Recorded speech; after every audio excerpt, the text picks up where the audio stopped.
which bike will suit you best for cross training, enduro cross, or basic dirt riding. First, there are two important pitfalls to avoid. 1. Your riding skills are what count, not the type of bike you are on. Don't think a more expensive or lighter bike is going to make you a better rider if you haven't learned the skills first. 2. Forget about dyno charts and outright power. Unless you are a top rider, a powerful bike will just get you into trouble faster and slow down your learning of the critical skills you need. Never rule out the smaller capacity bikes. Cross training is about applying trials techniques that emphasize balance, traction, and throttle and clutch control. These can be learnt on any bike, regardless of whether you potter around on a dirt bike or are getting into enduro cross and extreme enduros. Having said that, you'll definitely find that the major factor involved with your choice of bike is weight. The lighter your dirt bike is, the more you can apply cross-training techniques. We'll start with the heaviest bikes and work through to the lighter ones. 4-stroke enduro bikes. Many riders will happily choose a heavier 4-stroke if it suits their riding style. Traditionally, 4-strokes have been up to 13 kilograms heavier than 2-strokes, but some European bikes are now getting quite light, such as the Kato 350 EXC at 107 kilograms, and Sherco's 300 SEFR actually matches the smokers now at a claimed weight of 102 kilograms.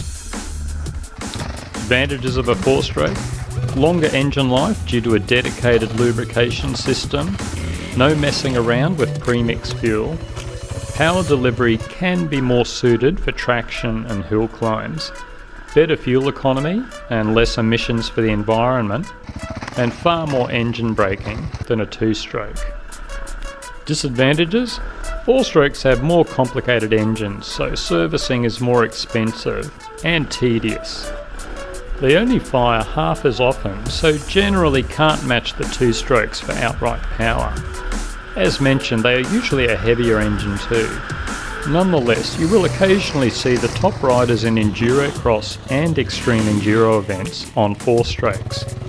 When the going gets really tough and slow, the 4-strokes are more likely to overheat and can have a tendency to stall more.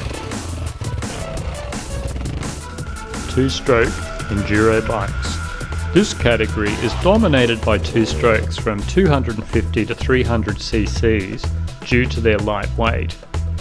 2-strokes tend to be the bike of choice in hard enduro, enduro cross and extreme enduro events, and thus they're very good bikes for cross training.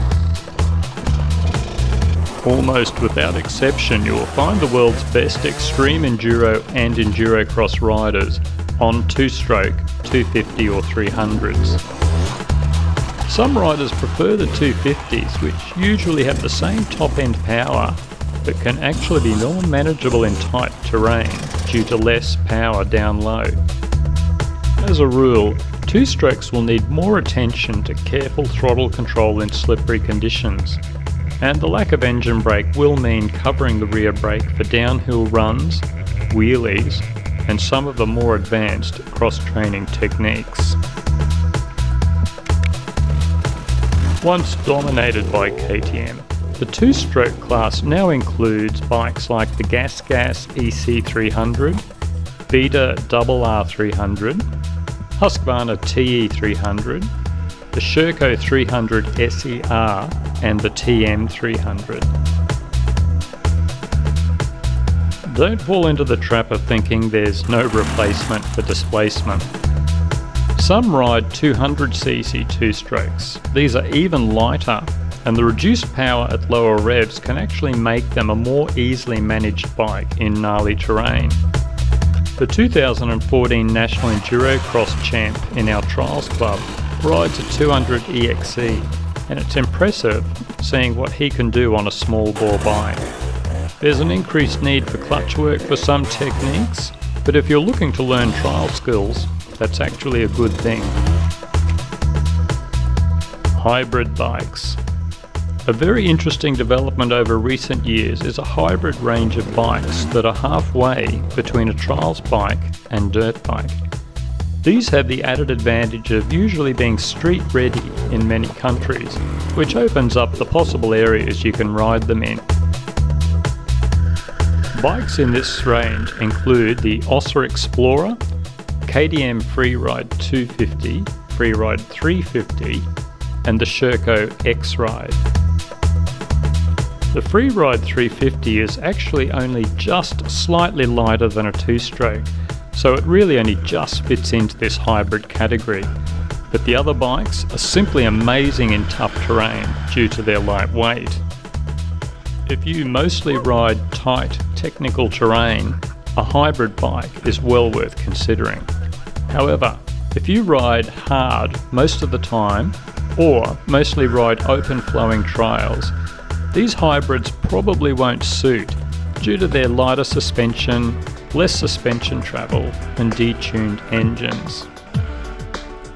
Mind you, these bikes will still go fast in the dirt, but it's just a matter of letting your legs do more work to soak up the bumps and taking it easier on the bigger jumps.